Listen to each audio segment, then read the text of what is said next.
Hello and welcome, ladies and gentlemen. Today, I'll be reviewing WrestleMania 28. Now, this is a WrestleMania that I have a lot of fond memories of. I feel like there was a lot of stuff on this show which I really enjoyed. I was really entertained by. I was captivated by it. Pretty much this show took place in Miami, Florida, April 1st, 2012. The culmination of a lot of build that started at WrestleMania 27, especially with the two main events, so Taker vs. Triple H, end of an era, and then Rock vs. Cena, once in a lifetime. Twice in a lifetime as you go on to see. So it was the real combination of those two matches, which the build started at 27. Otherwise, this card also had a couple of other fun matches. CM Punk vs. Jericho is the main one that comes to mind in that category. I have lots of fun memories about that one. And then you had Cody Rhodes and the Big Show, Orton Kane, an 18-second world title match. Like, this show, I look back upon really fondly. When you look at the card match by match, it wasn't the greatest WrestleMania of all time. Personally, it's in my top 5 favorite WrestleManias of all time, purely because of the memories I have of this time. Now, I'm not saying quality-wise this is the best or anything, but personally, out of my personal enjoyment of the show, I just thought this was great. Now, the undercard for this show, the first 4 matches, not overly great. They really weren't. Like, the first 4 matches, Bryan Sheamus in an 18-second squash, Orton vs. Kane, Cody Rhodes, Big Show, and then Kelly and Maria Menounos against Beth Phoenix and Eve. So, as far as matches go, and as far as the WrestleMania card goes, it wasn't amazing.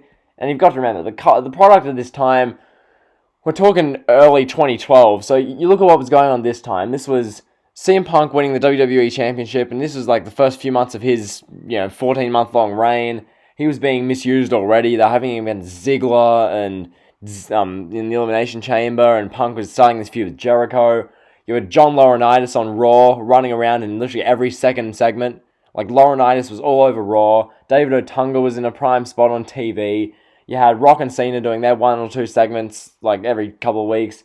You had Undertaker and Triple H doing their segment or 2. Like, very part-time, heavy, the main events.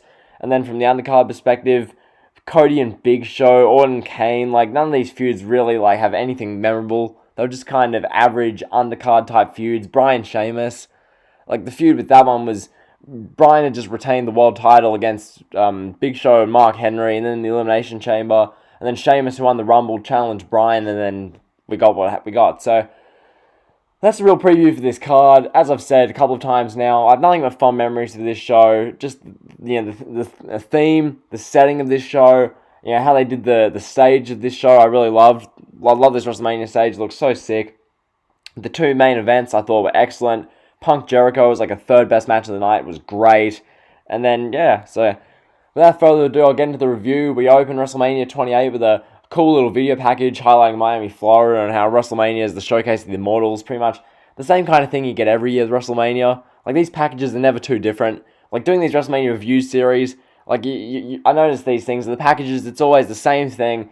They'll either show the greatest moments in WrestleMania history, so you'll see your Hogan body slamming Andre, you'll see Shawn Michaels winning a WrestleMania, Bret Hart winning a WrestleMania, you'll see a bunch of these great moments, like the first ever WrestleMania main event, Austin winning a WrestleMania, WrestleMania 17's ending, that kind of thing, TLC 2, Benoit, God no, you don't see Benoit, why would I, how dare I, but, no, so you see the best WrestleMania moments, and you see WrestleMania built as this, ungodly, unholy attraction, so that's the opening package.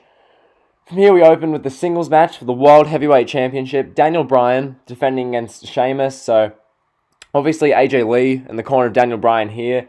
This is when Bryan and AJ were a pair, which I can't honestly remember why they were together as a pair on TV. I don't recall why. That just kind of happened. Like, I forget when this was, but I remember, like, AJ Lee, this was 2012, so AJ's with Bryan, right? And then they did the segment on SmackDown where Big Show accidentally ran over AJ, and AJ went literally flying 10 meters, like 25 feet or whatever, crashes on the floor, and Big Show's like sobbing and crying, like that kind of stuff. I don't remember why Bryan and AJ were together, but nevertheless, they were together here, and that caused, well, this. So, opening for WrestleMania 28, I can't really call it much of a match. It's basically, so the bell went, Bryan and Sheamus had a stare down for like, 10-ish seconds, and then, AJ Lee gets up on the apron, Bryan walks over, kisses AJ Lee, Bryan turns around, bro kick from Sheamus, 1, 2, 3. Daniel Bryan loses the World Championship at WrestleMania. in 18 seconds, a move which, yeah, it's not the best look for Bryan in hindsight, is an 18-second WrestleMania loss.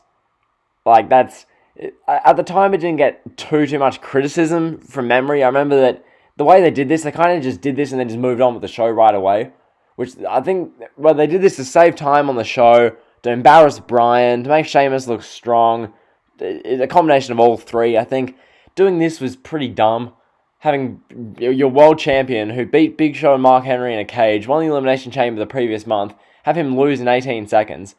Like, if they did the match at Extreme Rules, the following month they did here, then this would have just been absolutely incredible. Daniel Bryan and Sheamus to open the show. This WrestleMania would probably be I dare say top 3 WrestleManias of all time if they had this match be the Extreme Rules one. Instead, it was an 18-second little mini debacle. So, anyway, I mean, Sheamus, personally, he never interested me much.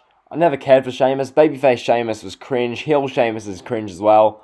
Like, I don't feel I need to love or hate Sheamus. He's just there to me. So, he won the World Heavyweight Championship here. It was a good year, 2012, from Sheamus' perspective. Like, well, in 2012, so he won the Rumble. He won this match here. And they beat Bryan in Extreme Rules. Sheamus then retained in the Fatal 4-Way over the limit. Retained at No Way Out. And then, he had the feud with Del Rio again. Or the Del Rio feud where he won like 3 straight pay-per-views against Del Rio. That just kept going. Then he had the Big Show feud where he lost the title and then, had the chair shot thing. So, Sheamus had good 2012. So, that was our opening of the show. No rating for this. It went 18 seconds. Sheamus wins the world title. From here, we go backstage. We got all the jobbers from Team Johnny all standing around talking. So, David Otunga comes in. Because Otunga is, you got to remember, he's the assistant to Laurinaitis. He's the GM's assistant, the lawyer, that kind of thing. Pretty much, Otunga comes in. Laurinaitis talks about how tonight's the grand stage of them all and that there have been many great moments in WrestleMania. So, pretty much just telling us we're at WrestleMania, as if we don't know. So, yeah, that was the backstage segment. Then, we go to Randy Orton versus Kane. This, really just to get both these guys on the show. Honestly, this was nothing really special. Now, this is at a time when Kane, he just come off the Embrace the Hate storyline with John Cena, which was utterly terrible. Embrace the Hate was an awful storyline. The goal was to take Cena from like the TLC 2011 time period and after what happened in Survivor Series with Awesome Truth and The Rock, take Cena from that time period through to the last build before WrestleMania. It was like a 2 pay-per-view program with Kane where Cena had to just kill time, and so they end up having Kane really scaring Cena. Kane was like threatening Eve Torres, who for some reason Eve Torres was with Cena.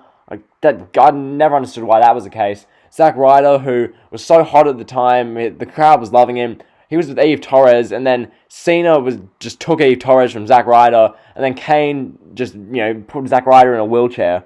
So Zack Ryder was used as a crash test dummy in this storyline. So they killed off Zack Ryder with the Embrace the Hate thing. So Kane's just come off that. He's lost back-to-back pay-per-views. So he lost the Elimination Chamber, and then in the Rumble it was like a double count-out mess or something. So Kane's basically got embarrassed at 2 pay-per-views. Randy Orton, he's just come off a feud with Wade Barrett on SmackDown, where that was a feud where Barrett tossed Orton down the flight of stairs. And they did Team Barrett, Team Orton at Survivor Series. They did a tables match at TLC. They did that angle on SmackDown where Orton got tossed down the stairs. I believe Orton missed a pay-per-view or 2 from that. They really sold that to write Orton off TV. Orton came back. They did this feud with Kane. Perhaps they're really trying to still sell Kane as credible, despite the fact that he's just lost this Embrace the Hate feud miserably to Cena. And that ambulance match at the Elimination Chamber in the main event, where Kane was driven out in an ambulance to close the show. So, you get Kane and Orton here. This match, it was nothing overly special. They were playing off that in Randy Orton versus Kane, around the time of 2011, Kane shook Orton's hand, and that was a sign of weakness for Kane. And the Kane used that to really spark the hatred he felt for Cena, which then he got destroyed, and then he's now using it to fight Orton at WrestleMania. This match was fine. It was basically just Kane hitting a move or 2, some strikes or a slam to Orton, and then Orton would try and get back and make a comeback, and then Kane would just beat him down. And that went on for literally 10 minutes. So I might just cut to the ending with this. Basically, the finish saw Randy Orton go for an RKO to Kane from the top rope. So Kane's sitting up top. Orton tries to RKO him, but Kane counters. He grabs Orton, chokeslams Randy. 1, 2, 3. Kane defeats Randy Orton here. It was okay. wasn't anything super special. Because the show as a whole, I remember positively. I'm not going to crap all over this. I gave it 2 3/4 stars. It went for 10 minutes 56. Kane beats Randy Orton. It was just kind of unnecessary. There was no real intrigue with this. So that being said, that was the match there. From here we go backstage where Santino Marella, he was an absolute joke his whole career, but still got multiple tag title reigns, an Intercontinental title reign, nearly won the World Championship at Elimination Chamber from Daniel Bryan, and then nearly won the Rumble. He got close in the 2012 Rumble. Anyway, Santino, complete joke. He's with Mick Foley and someone from Deadliest Catch. They're eating lobsters. Did this need to be a WrestleMania? Seeing Santino and Foley eating lobsters to try and plug some program that's coming up. This is WrestleMania. This isn't Raw. Okay, I don't want to be seeing this. Even on Raw, I'd complain about this. Come to think of it, when you're putting this crap at WrestleMania, it's just not good enough. So from here, we got Ron Simmons saying damn, and that was the end of the segment. Then, we go to the Intercontinental Championship match. Cody Rhodes defending his championship against The Big Show. Pretty much the thing with this, Cody Rhodes, I remember he won the Intercontinental Championship. God, when did he win? He must have won it like late 2011 sometime. I think this was the time when he had the paper bags and he was having the face masks because he had like the surgery on his face or whatever. And he was like undashing Cody Rhodes and he was putting bags on people's faces and whatnot. So like, I don't know. It was alright.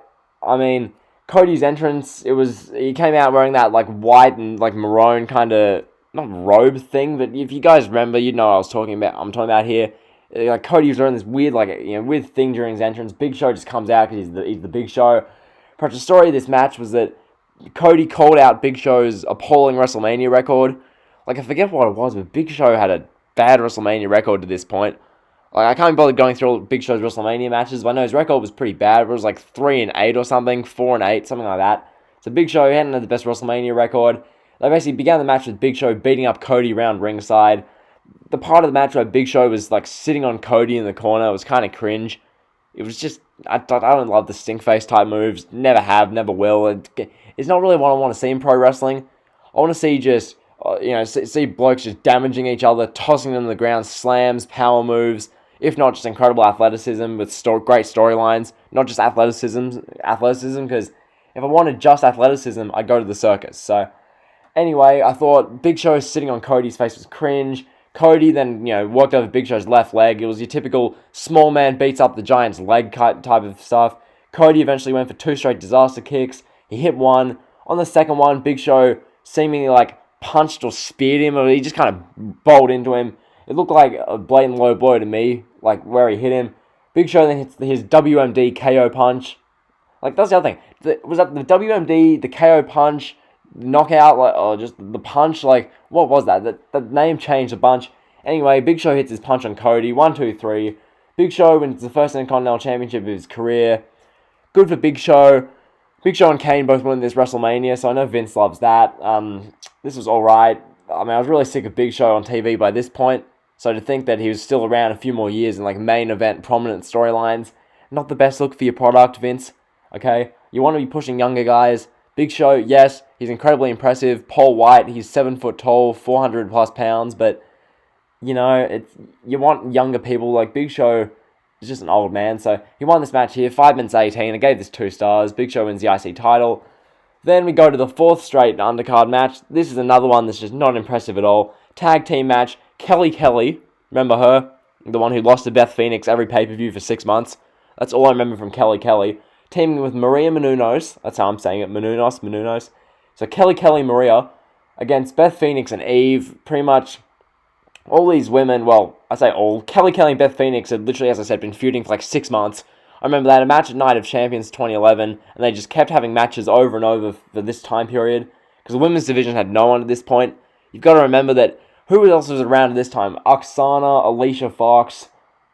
Who were the other women on the show at this point? The Bella Twins, were they around yet? If so, they were just jobbers. Michelle McCool was gone by this point. You had Natalia, but she was just not being used. There's really no one. So Kelly and Beth Phoenix were in a feud. Eve Torres, because she was prominent in the Cena, Zack Ryder, Kane, Embrace the Hate thing, she was thrown into this match with Beth Phoenix, because both of them are heels. Maria Menounos just getting a celebrity appearance at WrestleMania.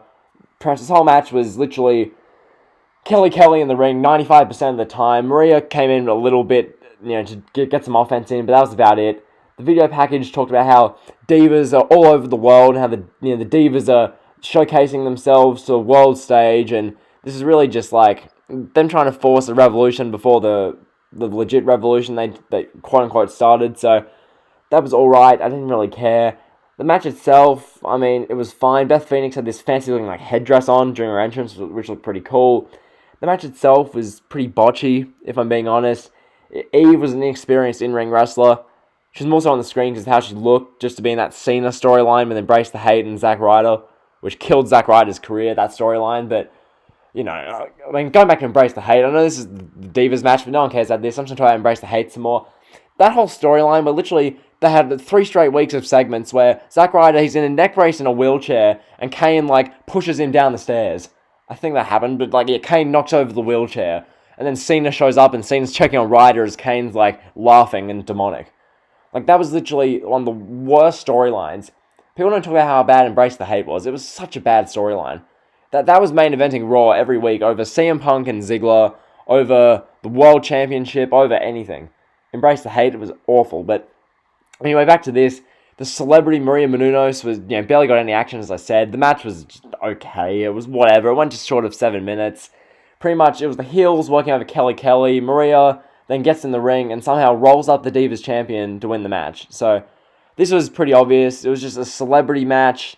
A million quotations around celebrity because it's Maria Menounos. But anyway, Kelly and Maria Menounos win at WrestleMania. I gave this 1 star. That's a pity star. Couldn't care less about this. So from here, backstage, Shawn Michaels is interviewed by Matt Striker. So Michaels, he's the special guest referee for the End of an Era match. So that is what it is. Basically, we get Michaels saying that he'll call this right down the middle. He'll show no favoritism to his best friend Triple H. That leads into Justin Roberts announcing that Sun Life Stadium's attendance record has just been broken by WrestleMania 28's crowd, so that's all good. Then we move into the End of an Era Hell in a Cell match. Shawn Michaels is the guest referee. Undertaker versus Triple H. This is the culmination of 4 odd years, 3 and a bit years of this Undertaker, Triple H, Shawn Michaels, trifecta of WrestleMania matches. Well, not really trifecta, but Michaels having his 2 matches versus Undertaker at 25 and 26. Triple H having his 2 matches versus Undertaker, 27 and this one. The WrestleMania 27 match was far and away the best thing on that show. That was the only thing worth watching at WrestleMania 27. Here, it was awesome. It's really just not all I've got to say because I've got plenty of notes on this, but that's just the bottom, the truth about this match was just awesome. Undertaker, Triple H, everything about this, how they incorporated the violence with the match, the storytelling was excellent. The near-fall kickouts was executed brilliantly. Jim Ross on commentary for this match, perfect. He added so much. If this was just Michael Cole and Jerry Lawler, this wouldn't have been nearly as good. Having Jim Ross there made it so much better, so yeah, this match was just special. The storyline, drama, everything was just great. JR came down before the match to be on commentary, as I mentioned. He made the match so much better, because if it was just Cole and Lawler, that wouldn't have been very good. HBK came down to be special guest referee. He got a really good reaction from the crowd. HBK in the referee shirt, all good. Then Triple H came down doing his trademark, the game entrance, which I've reviewed a bunch of Triple H's entrances now with this WrestleMania review series. Most of them are pretty similar. Obviously, you had the Terminator one at WrestleMania 31, the one with not the slaves, but the assistants, the women gladiators helping him out on the throne at 30. So you get this one. Here Triple H just came down and he was wearing a really sick looking attire. So that was Triple H's entrance. Undertaker, his one's always epic. It's the Undertaker. So from here they do the epic stare down before the match. It's just sick. Basically, Undertaker and Triple H right in each other's face. Michaels is looking on. It was such a great little visual of this match.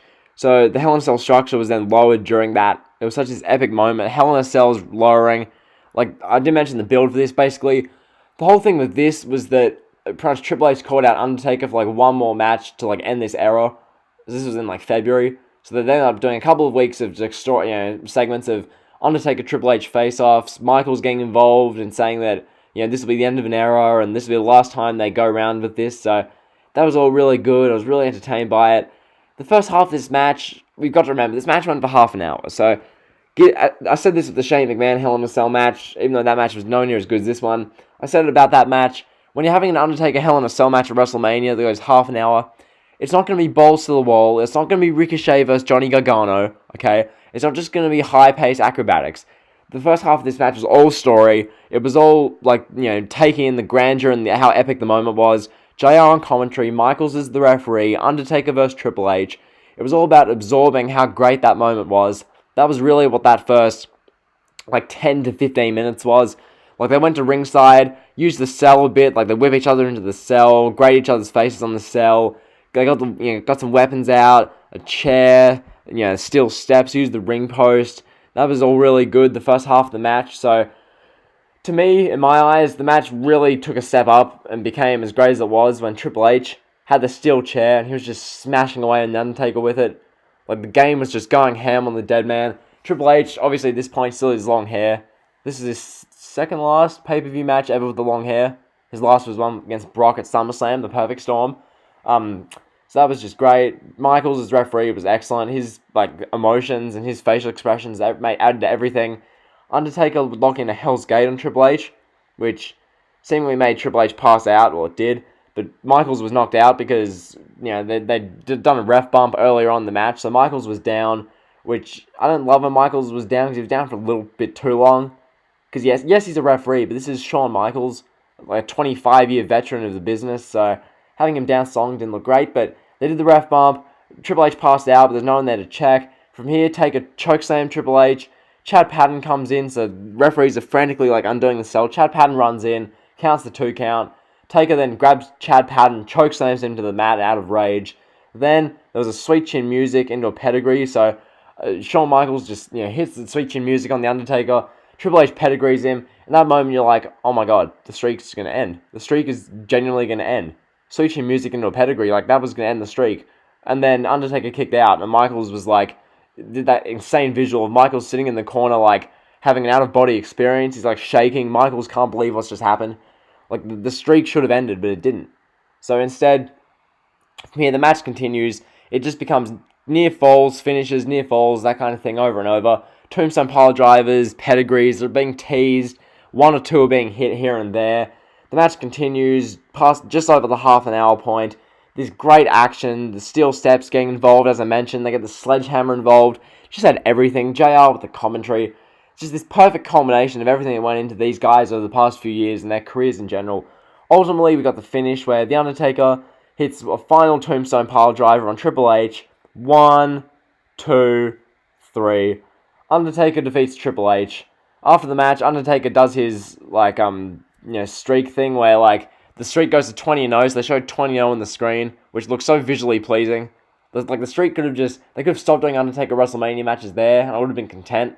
That was the moment where if they never did another Undertaker WrestleMania match, I'd be set. But then they did the CM Punk one the year after, and then they did the one against Brock, which broke the streak, and then they did the Wyatt one, then they did the Shane one, and then they did the one at 33 versus Reigns. Then they had 34, he squashed Cena, and thank God he didn't make a 35 appearance. So Undertaker's just been all over the place these past few years, just having WrestleMania matches he hasn't needed to have. Out of these WrestleMania matches after this end of an era Hell in a Cell match, maybe outside of the Brock one because of the significance of it, I can't think of one that just had to happen. WrestleMania 29 with Punk was a great match, but that didn't need to take place. Undertaker could have either not wrestled that show, or you could have had Punk, Rock, Cena in the main event, and Undertaker facing someone else. So he became 20-0. Everything after this felt forced with Undertaker WrestleMania. Afterwards, they do the incredible moment where the 3 guys, they're all standing on the stage, just embracing in a hug. Great moment. This was a WrestleMania moment. We didn't need Michael Cole telling us. It was a WrestleMania moment. They do their mini curtain call on the ramp. They're all hugging after what they've just been through. The streak lives to 20-0. Triple H takes another loss at WrestleMania. I forget whether he beat Sheamus whatever. I'll get into this throughout later reviews. Anyway, Undertaker wins the match, 20-0. What a way to end an era. This, 5 stars, easy, 30 minutes, 50 seconds. Undertaker gets the win. So we move on with the show. From here, we get a recap of our 2012 WWE Hall of Fame class, as well as all the Hall of Famers coming out on the stage and thanking everyone. The headliner for this class was Edge, which is well-deserved. Edge retired in April of 2011, so he gets his Hall of Fame spot here. Great stuff. From here, we get a backstage segment, which this was just cringe. So Flow Rider's there. Flow Rider's in the house because he's performing later for The Rock. Flow Rider's there. Heath Slater comes over. Heath Slater's just talking to him, just being like, "Hey man, yeah, Heath Slater, yeah." So Heath Slater's just talking, and then Flow Rider pushes Heath Slater into a wall, and the wall just breaks in half. And then Tyler Rex, I know most of you don't know who that is. I barely do. He's the guy with the dreadlocks. Tyler Rex comes over. I think he was on NXT Season 4, I think. If he's not, I couldn't care less. And Kurt Hawkins, they rush over to check on their fellow catering jobber Heath Slater. So that's what we got there. I don't see why this was at WrestleMania, personally. There was no need for this. You could have just not had this, but anyway, you could have taken the time that this took and maybe cut out Maria Menounos and Kelly's match and actually given that Daniel Bryan and Sheamus match a bit more time, but what would I know? I'm only a wrestling fan. So then we went to the 12-man tag match. Basically it was where the losers team, their GM is fired, and the winners takes over Raw and SmackDown as GM. I'm not even going to bother listing competitors for this. Basically, it was Team Laurinaitis versus Team Teddy Long. So Team Laurinaitis was Raw, Team Long was SmackDown. This was their way of getting Teddy Long written off TV. This is just a big way of getting everyone on the show before the Andre Giant Memorial Battle Royals. This match, I mean, I just don't care for it. John Laurinaitis, he was a fine GM. He's the last good GM they've had. Because every GM since Laurinaitis literally just come out and said, let's have a great match for these fans. That's literally what every GM's done since Laurinaitis. Laurinaitis himself, he was hardly incredibly entertaining, but he did his job. And that was the main thing. So I thought this match here, it was a six-man on six-man jobber match. Guys who couldn't otherwise make it onto the card. Pretty much the winning team, their GM would be GM going forward for both shows, whatever. The match was boring. It was just literally 10 minutes of basically just moves just being done. Ultimately, we get The Miz, Mike Mizanin, son of George Mizanin. We get Mike Mizanin getting the win after he hits a skull-crushing finale. So, therefore, John Laurinaitis is the GM of Raw and SmackDown. I gave this 2.5 stars, 10 minutes 38. The winning team, Team Laurinaitis, which, if it matters, that was Dolph Ziggler, The Miz, Jack Swagger, Drew McIntyre, Mark Henry, and David Otunga, which, when you think about it, it's not a bad set of talent. I mean, Ziggler and Miz are awful, but Swagger, great talent. McIntyre, great talent. Mark Henry, great talent. And that clown David Otunga. So that's what we got there. From here, we move on to the WWE Championship match. CM Punk against Chris Jericho. The whole thing with this was, though, incorporating Punk's family. And Jericho was playing the dastardly heel, which I really enjoyed how they did this. I thought how they had before this match, Laurinaitis, who's just become GM of both shows, informed Punk that if Punk got himself disqualified during the match, then he would automatically lose the WWE Championship to Jericho. Just a nice little stipulation that plays up that personal animosity these two guys had. Because in the build of this match, you had Punk, win the Royal Rumble versus Ziggler, where Laurinaitis was the referee. You had Punk win the Elimination Chamber against guys like Kofi Kingston, and I forget who else was in that match, but Punk won the Chamber. So you get to this match here at WrestleMania, where basically Punk, throughout the whole build for this is when Jericho was saying that Punk's a phony straight edge. Punk, drinks alcohol. I had the thing of Jericho showing Punk walk into a bar and then walk out. It was like, okay. And they were pretending Punk was drinking beers when he wasn't, and Jericho was really getting under Punk's skin. So it was this really personal thing. I don't quite remember whether it was before WrestleMania or after WrestleMania on the build to Extreme Rules, where they had the whole storyline with the field sobriety test, where Punk had to walk the straight line, and then Jericho mentioning Punk's mother and the father. Was it father and sister? I think it was father and sister. Substance abuse and whatnot, with the drug problems and stuff, and the alcoholism, and I know Jericho mentioned Punk's father, and he mentioned the sister with substance abuse, so Jericho was getting all this stuff involved. Punk, he was okay to let the storyline go ahead, so that was all cool. The match itself was pretty good. I gave it 4.25 stars in the end. It went for 22 minutes, 21 seconds. Basically, the match began with literally 5 minutes of Jericho trying to get Punk disqualified. So he's doing all this heel tactics, grabbing a steel chair, being like, hit me, Punk. And Punk's like, I'm going to hit him, and then he just punches him normally, doesn't hit him with the chair. So Punk, after they did the stuff with the chair, the match broke down into a brawl on the outside. This is where we got the great visual where you had Jericho at ringside, and then Punk go up to the top rope, Punk dove down to Jericho and nailed that epic looking clothesline, which made a great photo op. That was a great photo. So submission moves engulfed the rest of this match. Pretty much the whole guts of this match was the guys exchanging submissions. So we got a Walls of Jericho locked in on Punk. Punk crawled his way to the ropes and broke. An Anaconda Vice got locked in on Jericho. The Walls of Jericho got locked in on Punk again, that kind of thing. So submissions were taking up the crux of this match. The match itself, at the end of it, I thought pretty good. Pretty damn good match. So I thought it could have been a little bit better than it was. But then again, they had the Chicago Street Fight at Extreme Rules, which was better. Extreme Rules was such a great pay-per-view. I'm going to review that show when Extreme Rules time comes up, because I'm probably going to review that. What I'll do with the gimmick pay-per-views is I'll review 1 to 2 of that pay-per-view. Let's say, for example, we get Money in the Bank. I'm going to review 2011's Money in the Bank show, maybe a year 2016 when the show was also good. But that's it. I'm not going to review Money in the Bank 2017, for example, and review all the shows because no one cares. You only either review good shows or horrible shows. Anyway, getting completely sidetracked here. Ultimately, Chris Jericho made to tap out the Anaconda Vice. Punk locks in for the second or third time, wrenching back on it. Jericho taps out. So it was a really cool moment here. Pretty much after Jericho had lost, he kicked Punk in the head before getting out of the ring, letting Punk celebrate with the title. So yeah, CM Punk retains the WWE Championship. As I said before, I gave this 4.25 stars, 22 minutes, 21 seconds. Punk retains the WWE Championship. So we went from there to our main event. Now, once in a lifetime with Rock and Cena. This, I've got plenty to say about it. So basically, first off, they should never have done a second one, ever. Doing this WrestleMania 29 was an effing terrible idea. It was such a bad idea to do this at 29. Why did they do this at 29? There was no need. This WrestleMania 28 match was everything it needed to be. 29, if you're going to have this to happen again, I've said it in now 3 videos, but you have Rock versus CM Punk versus Cena, okay? You do the Raw February 25th match in Houston, Texas, where Cena takes on Punk, where the winner takes on The Rock in the main event.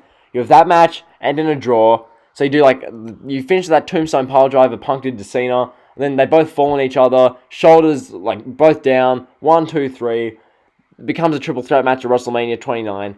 So that's the avenue you go there. Undertaker stays off that show. So from there you get Rock, Cena, Punk. So we don't have a Rock, Cena 2. Therefore, this match feels much more special. The positive I will say about this, though, and I talked about in the WrestleMania 29 review, this got ample time and hype and build up before the match.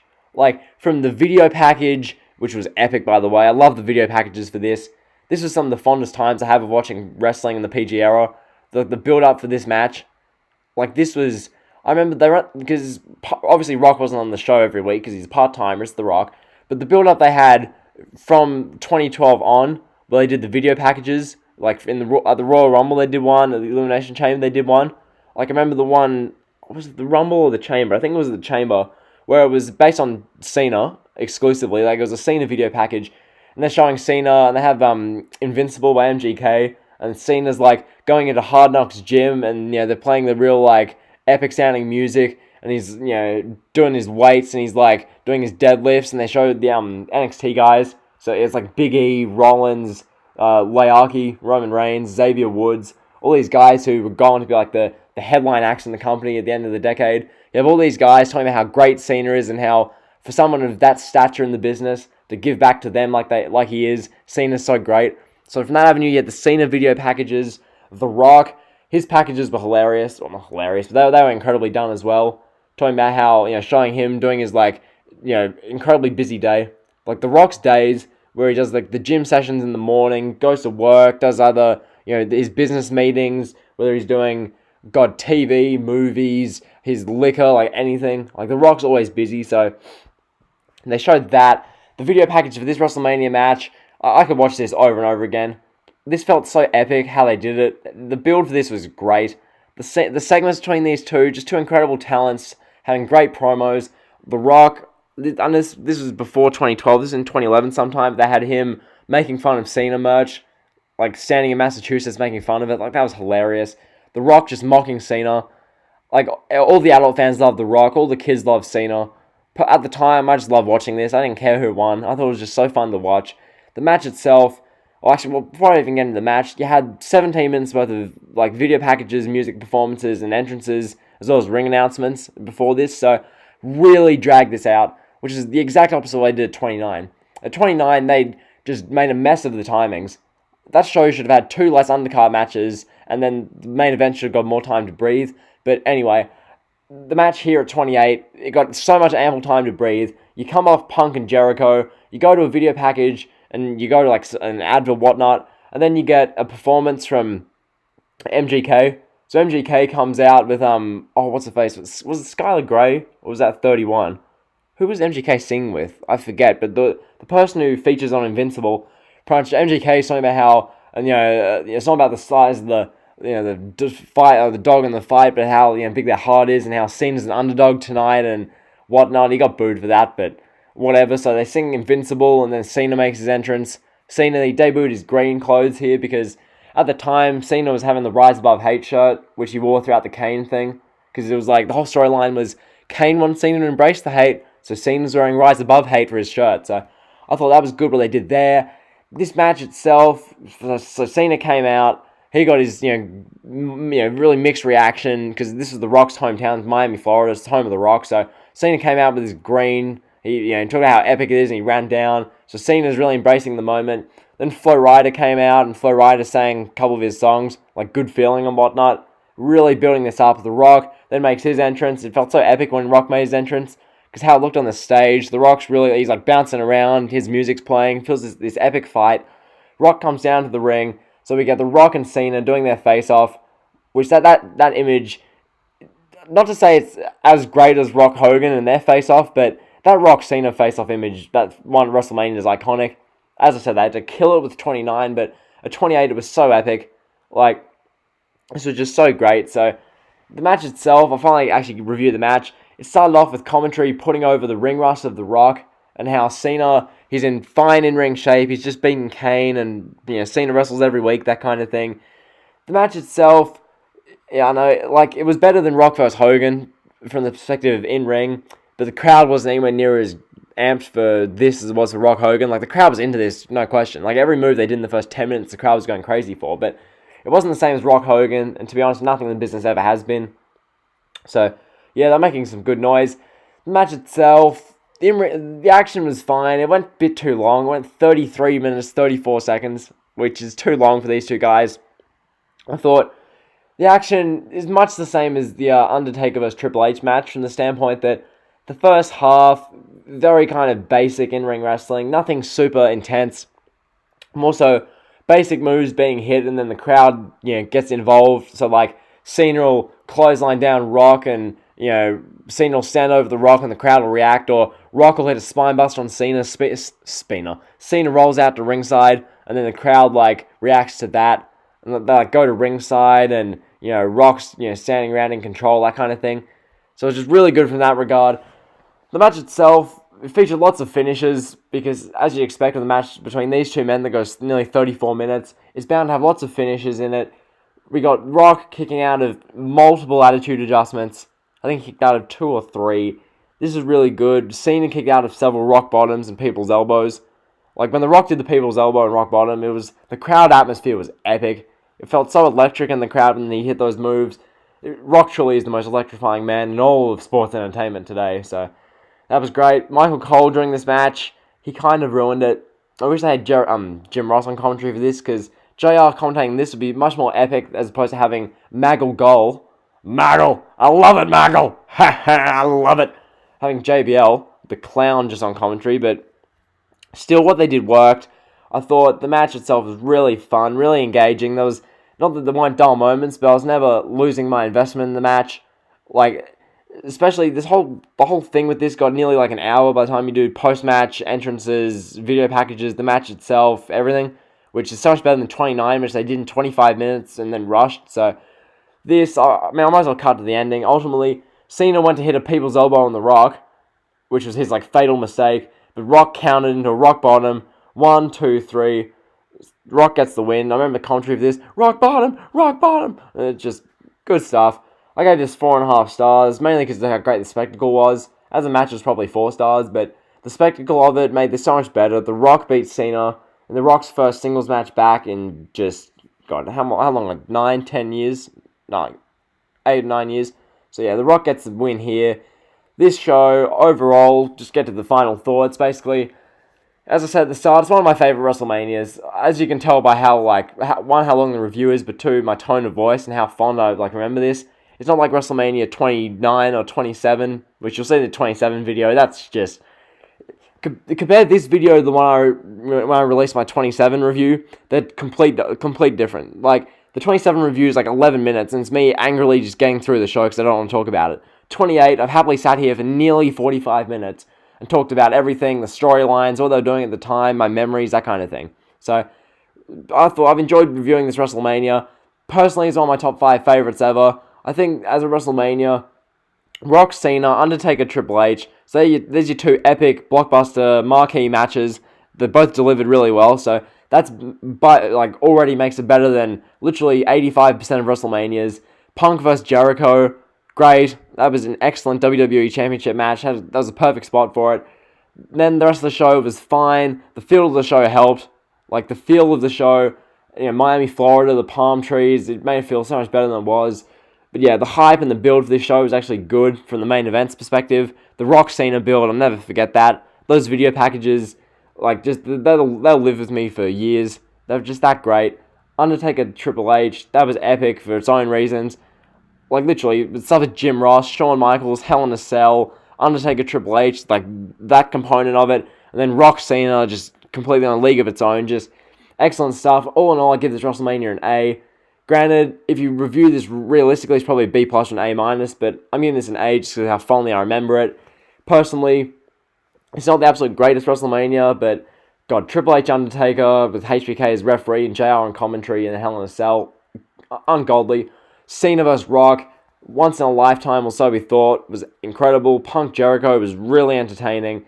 The undercard did let us down though. The 18-second thing, Orton Kane, a boring Divas tag, Rhodes Big Show, and the Teddy Long Laurinaitis thing, but I'm going to disregard that for this WrestleMania. I just, too fondly remember it, so that's my WrestleMania review for WrestleMania 28. If you like the video, be sure to like, comment, and sub. The WrestleMania review series, pretty fun at the moment. Having fun, having good, fairly in-depth discussions about all these WrestleManias.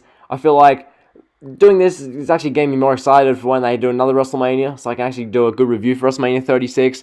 That video is probably going to be like an hour and a half. That's going to be too long, but nah, so yeah, the WrestleMania reviews, 35 to 33, those are good. 32, 31, not the best shows. 30, I had a heap of fun with that review. 29, hated it. 28 here, nothing but fun things to say, which is the opposite for 27. Look out for that WrestleMania 27 review. Good bit of me just sounding resentful for that show. And then 26, 25, whatnot. So that's been my review. If you like the video, be sure to like, comment, and sub. Hopefully you enjoyed. See ya.